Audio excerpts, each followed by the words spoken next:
하버드에서 믿을 수 없는 일이 벌어졌습니다. 저희 유전자 안에는 고구려의 피가 흐르고 있습니다. 한 만주족 출신 하버드생이 우연히 발견한 가계도에서 놀라운 사실을 밝혀내 학계의 큰 주목을 받으며 국제적인 관심을 끌고 있다고 하는데요. 저는 평생 만주족인 줄로만 알고 살아왔습니다. 오래된 문서 한 장에서 희미하게 적힌 이상한 글씨들, 그 속에 감춰진 믿을 수 없는 충격적인 진실을 지금 바로 알아보겠습니다. 제 이름은 진 웨이이고 저는 역사학을 공부하는 하버드 대학교 학생입니다. 저는 중국인이며 저희 가족은 만주족에 속해요. 저희는 중국 내에서 고유한 전통을 가진 특별한 민족이죠. 저는 과거에 대해 배우는 것을 좋아해서 미국에서 역사학도가 되기로 결심했습니다. 지난 겨울 방학에 저는 중국 북동부에 있는 제 고향으로 돌아갔어요. 할아버지의 집은 항상 오래된 책과 먼지 쌓인 종이 냄새가 났어요. 할아버지께서는 집 곳곳에 수백 권의 책을 쌓아 두셨거든요. 어느 날 아침 할아버지께서 서재에서 저를 부르시는 소리가 들렸습니다. 진 웨이,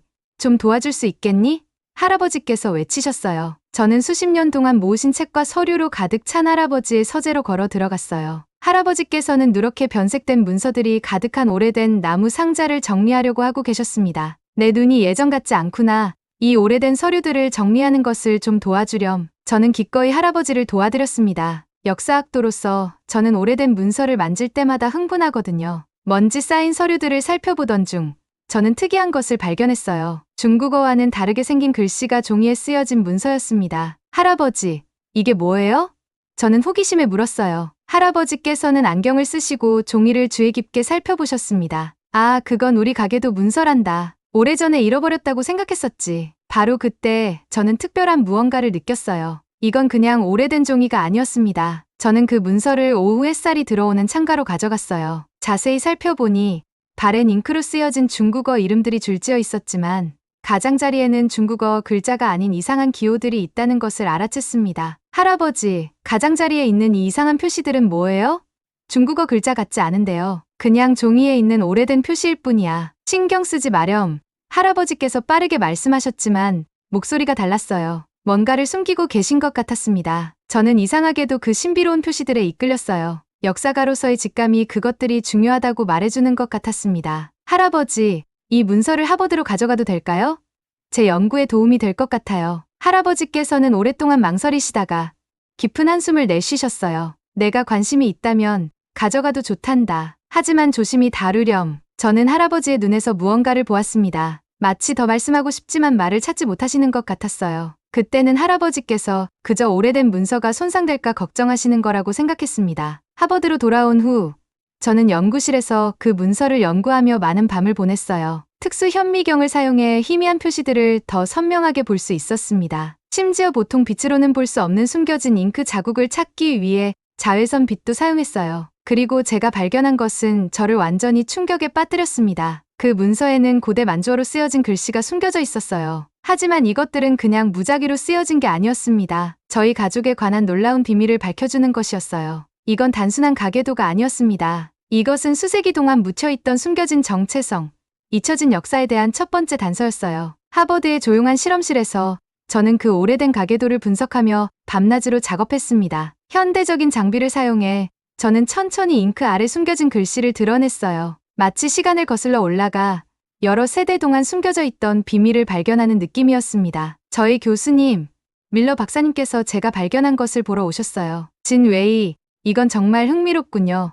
박사님께서 문서를 보시며 말씀하셨습니다. 이 표시들은 확실히 고대 형태의 글씨예요. 하지만 표준 만주어 글씨와는 다르네요. 바레라고 불리는 고대 한국 왕국에서 사용된 글씨와 더 비슷해 보입니다. 제 심장이 더 빠르게 뛰기 시작했어요. 바레는 제가 중국 역사 수업에서 간략하게 배웠던 고대 왕국이었습니다. 지금의 중국 북동부와 한국의 일부에 위치했었죠. 하지만 왜 바레에 관한 내용이 저희 가족 문서에 있는 걸까요? 저는 전에 한국에 대해 별로 관심을 기울이지 않았었어요. 저는 한국의 역사나 문화에 대해 거의 아는 것이 없었습니다. 하지만 지금 이 신비로운 문서를 보며 저는 이상한 연결감을 느꼈어요. 만약 저희 가족이 이 고대 한국 왕국과 어떤 연관이 있다면 어떨까요? 그 생각은 제 머리를 어지럽게 했습니다. 저는 밀러 박사님께 숨겨진 글씨를 번역할 수 있는지 물었어요. 박사님은 고대 동아시아 언어를 전공하시는 박 박사님을 소개해 주셨습니다. 박 박사님께서 그 문서를 보셨을 때 그분의 눈은 흥분으로 커졌어요. 이것은 정말 놀라운 발견입니다.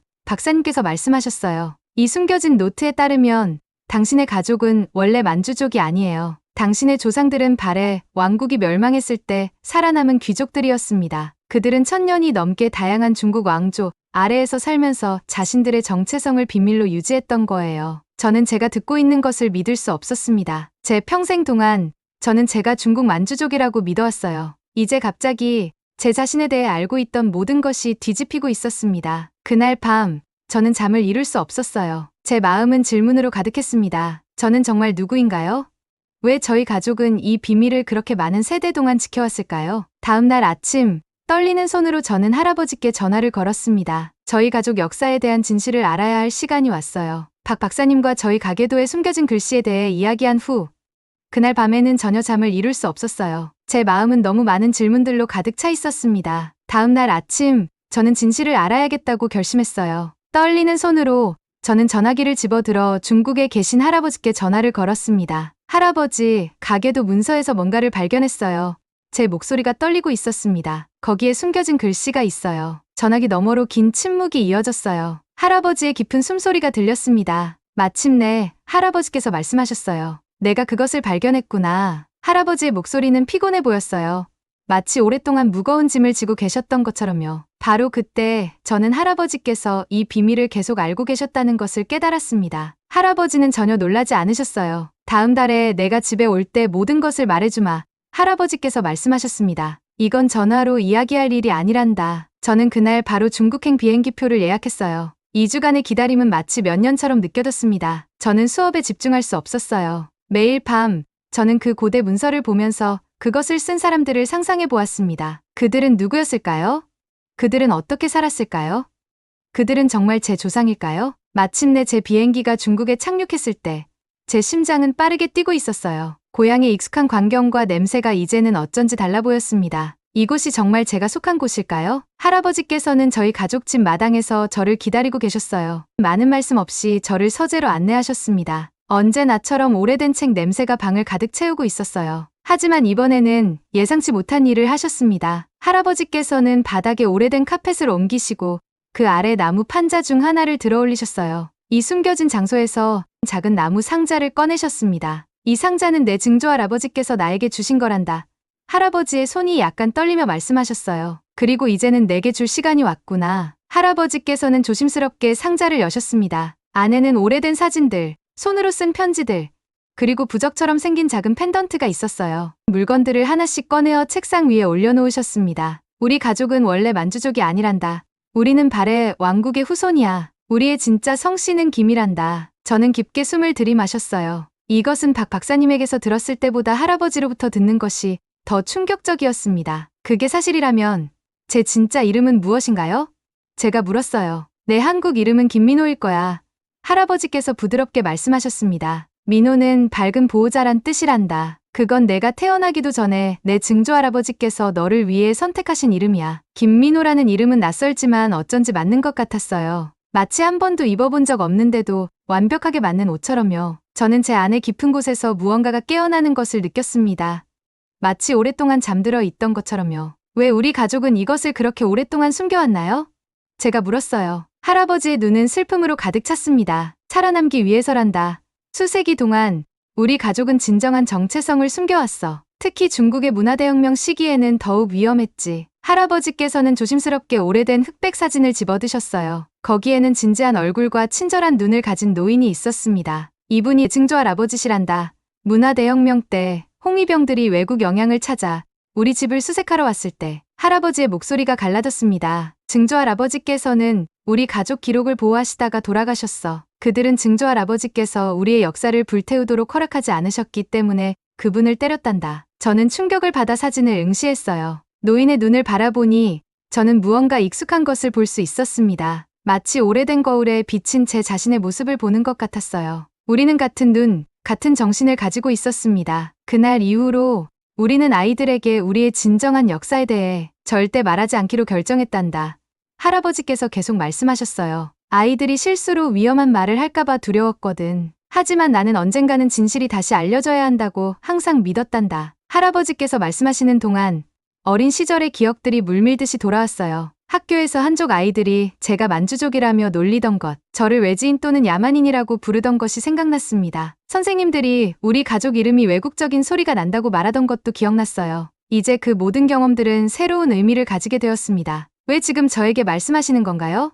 제가 물었어요. 할아버지께서 깊게 한숨을 내쉬셨습니다. 나는 늙어가고 있단다. 이 비밀은 내가 혼자 감당하기에는 너무 무거워졌어. 그리고 내가 역사학도가 된 것이 우연이 아니라고 생각한단다. 마치 운명이 너를 진실을 발견하도록 인도한 것 같구나. 그날 밤, 저는 오래된 가족 사진들을 하나씩 살펴보았어요. 각각의 얼굴에서 저는 이제 제가 전에 알지 못했던 유산의 흔적을 볼 수 있었습니다. 저는 더 이상 그저 진 웨이가 아니었어요. 저는 김민호였고 고대 한국 왕국의 후손이었습니다. 그날 밤 침대에 누워 저는 결심을 했어요. 수세기 동안 이 비밀을 지켜온 용감한 조상들을 기리기 위해 저는 우리의 진정한 역사에 대해 가능한 모든 것을 배울 것입니다. 그리고 첫 번째 단계는 제 조상들이 온 땅, 한국을 방문하는 것이 될 거예요. 저는 전에 한국에 대해 많이 생각해 본 적이 없었습니다. 때로는 사람들이 한국에 대해 부정적인 말을 하는 것을 듣기도 했어요. 하지만 이제 모든 것이 달라졌습니다. 한국은 더 이상 그저 또 다른 나라가 아니었어요. 그곳은 제 조상들의 고향이었습니다. 그것은 제가 누구인지의 일부였어요. 다음 날 아침,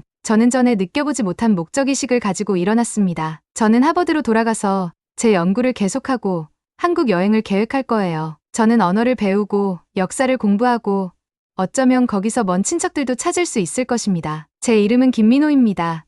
저는 스스로에게 속삭였어요. 아직도 낯설게 들렸지만 저는 곧 익숙해질 것을 알고 있었습니다. 하버드로 돌아왔을 때 모든 것은 똑같아 보였지만 완전히 다르게 느껴졌어요. 같은 교실, 같은 도서관, 같은 기숙사. 하지만 저는 더 이상 같은 사람이 아니었습니다. 마치 새로운 눈으로 세상을 보는 것 같았어요. 할아버지께서 저와 공유하신 비밀은 모든 것을 바꿔놓았습니다. 저는 도서관에서 모든 여가 시간을 보내기 시작했어요. 발해에 관한 찾을 수 있는 모든 책을 읽으면서요. 저는 발해가 698년부터 926년까지 존재했던 왕국이었다는 것을 알게 되었습니다. 그것은 지금의 한국, 중국, 러시아의 일부를 포함하는 광대한 지역을 차지했어요. 발해 사람들은 아름다운 도시를 건설하고 놀라운 예술을 창조한 용감한 전사들이었습니다. 밤에는 제 정체성에 대해 생각하며 잠을 이루지 못했어요. 저는 정말 누구일까요? 진 웨이일까요? 아니면 김민호일까요? 중국인일까요? 아니면 한국인일까요?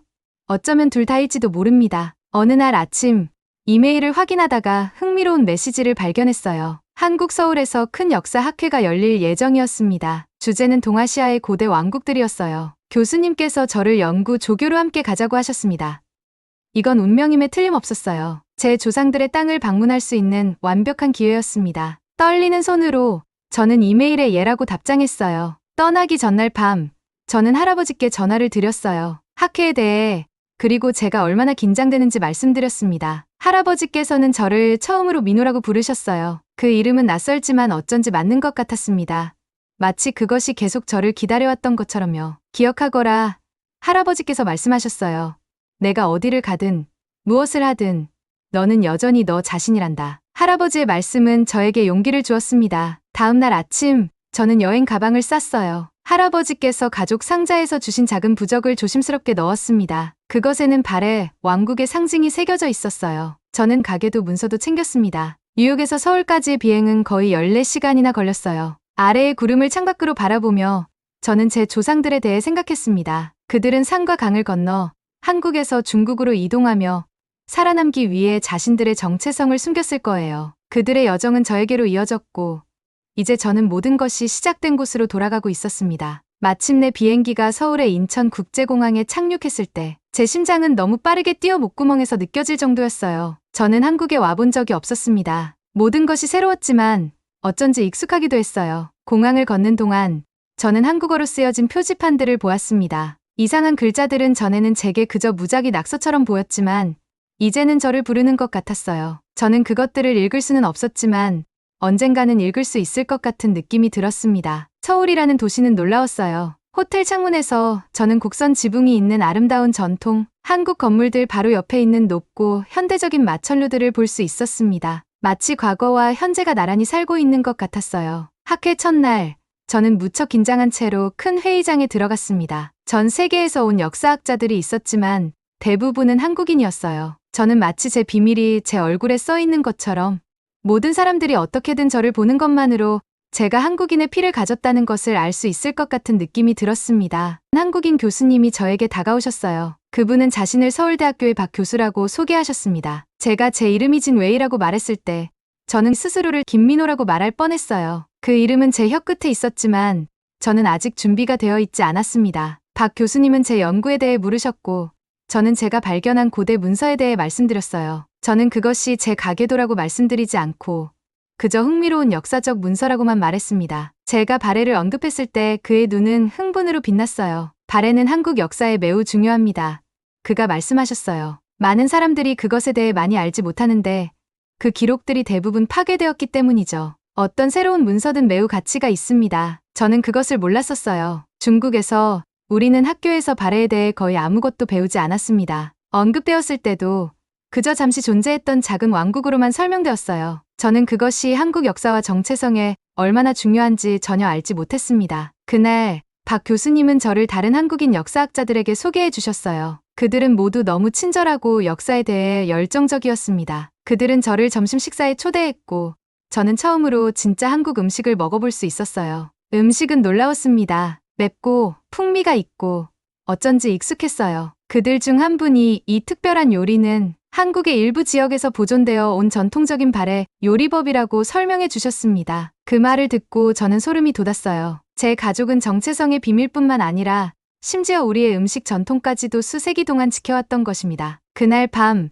서울의 붐비는 거리를 통해 호텔로 걸어가면서 저는 전에 한 번도 느껴보지 못한 무언가를 느꼈어요. 마치 제가 잃어버렸다는 것도 몰랐던 제 자신의 잃어버린 조각을 찾은 것 같았습니다. 제 인생에서 처음으로 저는 완전히 온전하다고 느꼈어요. 한국은 제가 예상했던 것과 달랐습니다. 중국에서 자라면서 저는 한국 문화에 대해 많이 배우지 못했어요. 때로는 우리나라들 간의 정치적 긴장 때문에 한국에 대한 부정적인 이야기를 듣기도 했습니다. 하지만 여기에 있으면서 이 사람들을 만나고 음식을 맛보고 옛것과 새것의 아름다운 조화를 보면서 저는 어떻게든 저희 것이기도 한 이 나라의 사랑에 빠지고 있었어요. 내일은 학회에서 그 문서에 관한 제 연구를 발표할 예정이었습니다. 저는 긴장되었지만 설레기도 했어요. 이것은 제가 진정 누구인지 발견하는 여정의 시작에 불과했습니다. 다음 날 아침은 제 호텔 창문으로 황금빛 햇살이 쏟아지며 밝아왔습니다. 오늘은 제가 학회에서 연구 발표를 하는 날이었어요. 학회 건물로 걸어가는 동안 서울의 거리는 이미 분주했습니다. 사람들은 직장으로 서둘러 가고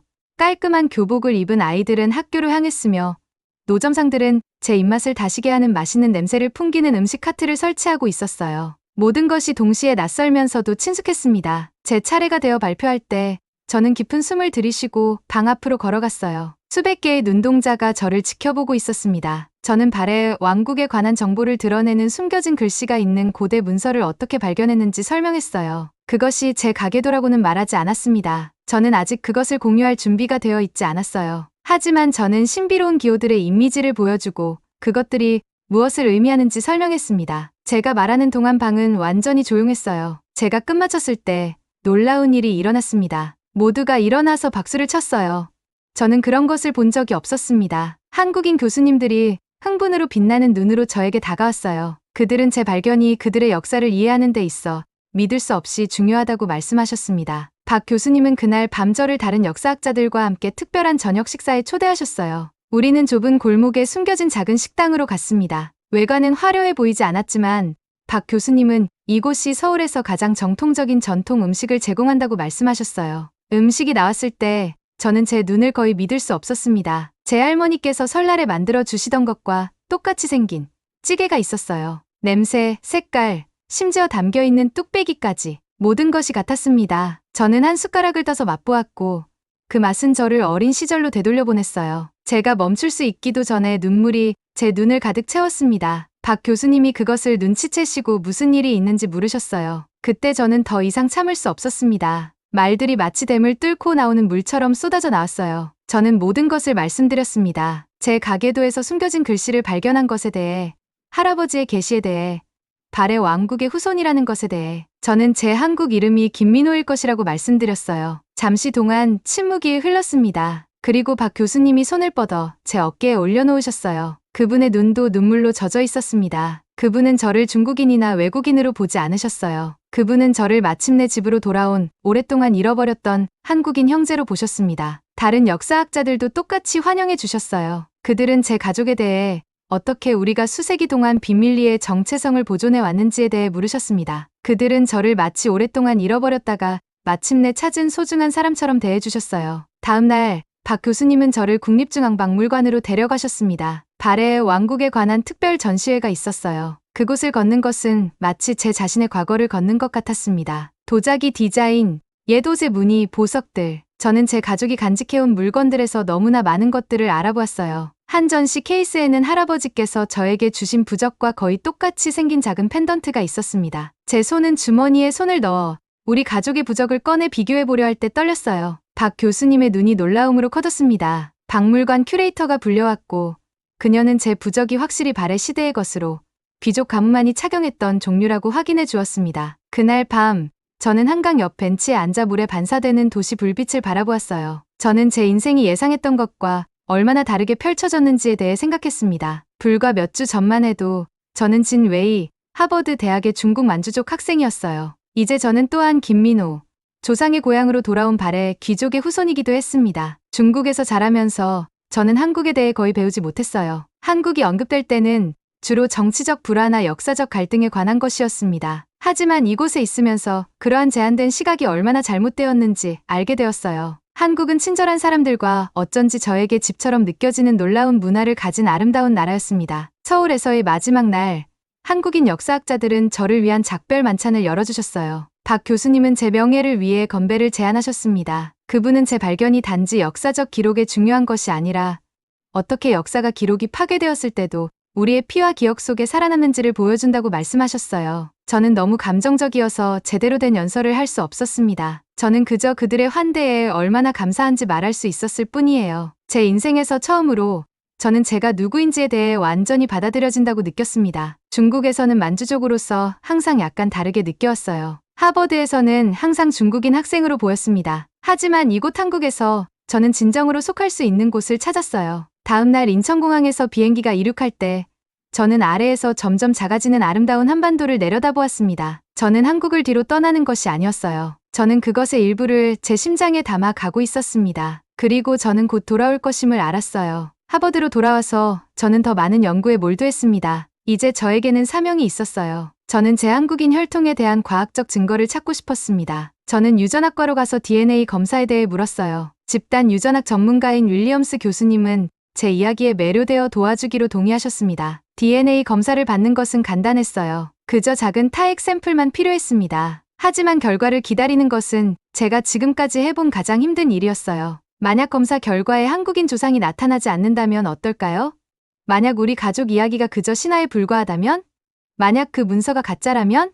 이런 질문들이 저를 밤에 깨어있게 했습니다. 긴 3주 후에 윌리엄스 교수님이 저를 그의 사무실로 불렀어요. 그분은 제 결과를 가지고 계셨습니다. 제가 봉투를 열 때 제 손은 떨리고 있었어요. 안에는 제 마음이 이미 알고 있던 것에 대한 과학적 증거가 있었습니다. 제 DNA는 한국인 조상의 명확한 표지를 보여주었고, 특히 발해 왕국이 한때 있던 북동부 지역의 것임을 나타냈어요. 과학이 고대 가계도가 드러낸 것을 확인해 주었습니다. 그날 밤, 저는 할아버지께 그 소식을 전하기 위해 전화를 드렸어요. 제가 DNA 검사에 대해 말씀드렸을 때, 저는 전화기 너머로 할아버지께서 조용히 우시는 소리를 들었습니다. 이것은 안도와 기쁨의 눈물이었어요. 우리 가족이 수세기 동안 보호해온 진실이 이제 현대 과학에 의해 증명되었습니다. 그때 저는 제 이름을 공식적으로 바꾸기로 결정했어요. 저는 제 중국인 정체성을 위해 진 웨이를 유지하겠지만 김민호도 함께 추가할 것입니다. 두 이름 모두 진정으로 저의 것이었어요. 저는 중국인이거나 한국인이 되는 것 중에 선택할 필요가 없었습니다. 저는 둘 다 될 수 있었어요. 제 이중 유산은 더 이상 숨길 것이 아니었습니다. 그것은 축하할 일이었어요. 봄이 밝은 초록색 잎과 다채로운 꽃들과 함께 하버드에 찾아왔습니다. 저는 마치 계절처럼 변화했어요. 저는 이제 공식적으로 진 웨이, 김민호가 되었습니다. 모든 학교 기록에 제 한국 이름을 추가했어요. 제가 누구인지의 양쪽 모두를 존중하는 것이 옳게 느껴졌습니다. 저는 한국어 수업을 듣기 시작했어요. 처음에는 발음하기 어려웠고 한글은 제게 퍼즐처럼 보였습니다. 하지만 어쩐지 한국어를 배우는 것은 다른 언어를 배우는 것과 달랐어요. 마치 제 입이 이미 이러한 소리를 만드는 방법을 알고 있는 것 같았고 제 뇌가 오래전에 무언가를 기억하는 것 같았습니다. 제 연구는 이제 명확한 목적을 가지게 되었어요. 저는 발해의 문화와 저희 가족 전통 사이에 더 많은 연결고리를 찾고 싶었습니다. 저는 조부모님 집의 오래된 사진들, 가족 요리법, 심지어 우리가 명절을 축하하는 방식까지 살펴보았어요. 모든 것에서 저는 우리의 한국 과거의 흔적을 발견했습니다. 한 가지 흥미로운 발견은 음악에 관한 것이었어요. 할아버지께서는 가족 모임 때마다 항상 이상한 현악기를 연주하셨습니다. 어린 시절에 저는 그것이 그저 특이한 중국 악기라고 생각했어요. 이제 저는 그것이 실제로 가야금, 전통 한국 악기였다는 것을 알게 되었습니다. 할아버지께서 연주하신 노래들은 이상한 음조를 가진 중국 노래가 아니라 여러 세대를 거쳐 전해 내려온 한국 멜로디였던 거예요. 저는 제 연구를 공유하는 발해의 연결고리라는 온라인 블로그를 시작했습니다. 저는 다음에 일어난 일을 전혀 예상하지 못했어요. 전 세계에서 이메일들이 쏟아져 들어왔습니다. 주로 중국, 한국, 러시아에서요. 그들은 모두 저처럼 발해의 후손들이었어요.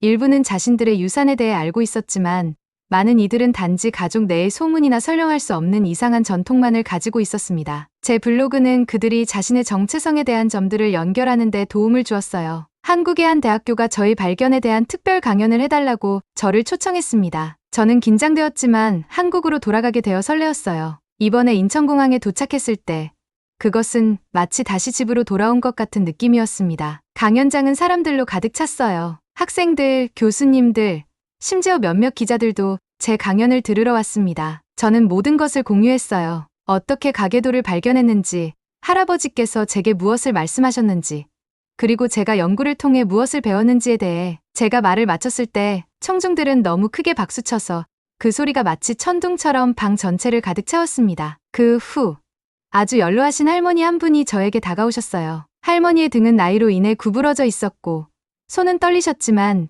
눈은 밝고 또렷했습니다. 할머니께서는 저에게 한국어로 말씀하셨고 박 교수님이 번역해 주셨어요. 할머니는 발해의 일부 전통이 보존되어 온 작은 마을의 역사 지킴이였습니다. 할머니께서는 저에게 보여주실 특별한 것을 가져오셨어요. 비단 주머니에서 할머니께서는 작은 청동 장식품을 꺼내셨습니다. 그것은 할아버지께서 저에게 주신 것과 거의 똑같이 생겼어요. 할머니께서는 그녀의 마을에서는 이러한 장식품들이 고대 발해의 귀족 가문 중 하나인 김씨 가문의 아이들에게 주어졌다고 설명하셨습니다. 할머니께서는 제 한국 이름과 제가 강연 중에 보여준 가족 부적의 사진들로부터 저를 가족으로 알아보셨어요. 여기에 중국에 있는 제 가족과 한국에 있는 가족들이 한때 한 민족이었다는 증거가 있었어요. 전쟁과 정치에 의해 분리되었지만 여전히 피와 전통으로 연결되어 있었습니다. 다음 날 박 교수님은 저를 그의 가족에게 소개해 주셨어요. 박 교수님의 어머니께서는 저에게 김치 만드는 올바른 방법을 가르쳐 주셨어요. 제가 저희 가족이 항상 비슷한 것을 만들었지만 중국어로 특별한 절인 배추라고 불렀다고 말씀드렸을 때 어머니께서는 웃으셨습니다. 그날 밤 저는 할아버지께 모든 것에 대해 말씀드리기 위해 전화를 드렸어요. 제가 우리의 전통을 공유하는 사람들을 만난 것에 대해 설명했을 때 저는 전화기 너머로 할아버지께서 조용히 우시는 소리를 들을 수 있었습니다. 너무나 많은 세대 동안 저희 가족은 우리의 진정한 정체성이 영원히 잃어버릴까봐 두려워했어요. 제가 여름 방학 동안 중국으로 돌아왔을 때 저희 가족 전체가 특별한 의식을 가졌어요. 할아버지께서는 공식적으로 우리의 한국인 혈통을 전체 가족에게 알리셨습니다. 일부 연세 드신 친척들은 충격을 받았고 다른 분들은 혼란스러워했지만 대부분은 우리의 귀족 혈통에 대해 알게 되어 자랑스러워했어요. 그해 가을 저는 하버드에서 졸업 논문 작업을 시작했습니다. 가장 흥미로운 순간은 DNA 연구 프로젝트가 제 도움을 요청했을 때 왔습니다. 과학자들은 여러 동아시아 인구 사이의 유전적 연결을 연구하고 있었고 저희 가족의 이야기는 그들에게 특히 흥미로웠어요. 저희 허락을 받아 그들은 저희 가족 3세대, 제 아버지, 그리고 할아버지의 DNA 샘플을 검사했습니다. 결과는 모든 것을 확인해 주었어요. 우리의 유전 표지자는 고고학자들이 북한에서 발굴한 고대 발해 귀족 무덤에서 나온 샘플들과 완벽하게 일치했습니다. 과학은 저희 가계도가 수세기의 비밀을 통해 보존해 온 것을 증명했어요. 오랫동안 저는 제가 정말 누구인지 궁금해했어요. 이제 저는 정체성이 단지 피나 국경에 관한 것이 아니라는 것을 이해했습니다. 그것은 우리가 간직하는 이야기, 우리가 존중하는 전통, 그리고 우리가 키우기로 선택한 연결에 관한 것이에요. 저는 진 웨이입니다. 저는 김민호입니다. 저는 분리되어서는 안 되었던 세계 사이의 다리입니다. 그리고 이 세계들을 연결함으로써 저는 제 진정한 자아를 찾았어요. 오늘의 사연은 여기까지입니다. 끝까지 시청해주셔서 감사합니다. 1초 만에 클릭할 수 있는 구독과 좋아요는 저에게 너무 큰 힘이 됩니다. 감사합니다.